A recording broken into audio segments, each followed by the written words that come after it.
दोस्तों आज मैं आप लोगों के लिए लेकर आया हूं सक्रियता श्रेणी। आइए जानते हैं कि सक्रियता श्रेणी क्या होती है। तो जैसा कि हम लोग जानते हैं कि जिस धातु की धनायन बनाने की प्रवृत्ति अधिक होती है वह धातु अधिक क्रियाशील होता है। जैसे एग्जाम्पल में सोडियम, जब सोडियम इलेक्ट्रॉन त्यागता है तो सोडियम धनायन बनाता है। तो धातुओं की क्रियाशीलता और उनकी धनायन बनाने की प्रवृत्ति के आधार पर धातुओं को एक श्रेणी में रखा गया है। यही श्रेणी क्या कहलाता है? सक्रियता श्रेणी कहलाता है।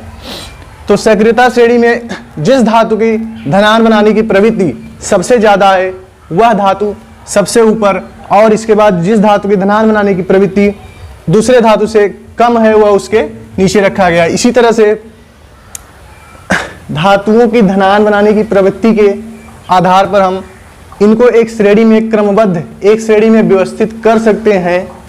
यही श्रेणी क्या कहलाता है? सक्रियता श्रेणी।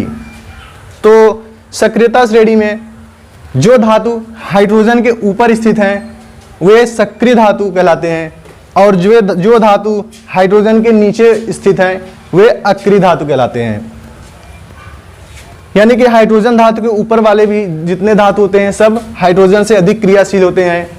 अर्थात ये धातु अम्लों में से हाइड्रोजन को विस्थापित कर सकते हैं, और जो धातु हाइड्रोजन के नीचे स्थित हैं वे अम्ल में से हाइड्रोजन को विस्थापित नहीं कर सकते हैं। जैसे एग्जाम्पल में जब सोडियम धातु हाइड्रोजन क्लोराइड जो कि एक अम्ल से अभिक्रिया करता है तो यह अम्ल में से हाइड्रोजन को विस्थापित करके sodium chloride plus hydrogen gas बनाता है। क्योंकि यह जो सोडियम है वह हाइड्रोजन के ऊपर स्थित है, जो कि हाइड्रोजन से अधिक क्रियाशील है, वह हाइड्रोजन को विस्थापित कर देता है। इसी तरह से जो धातु दूसरे धातु के ऊपर स्थित है वे धातु उस धातु के लवण के विलयन में से उसको विस्थापित कर सकते हैं। जैसे एग्जाम्पल,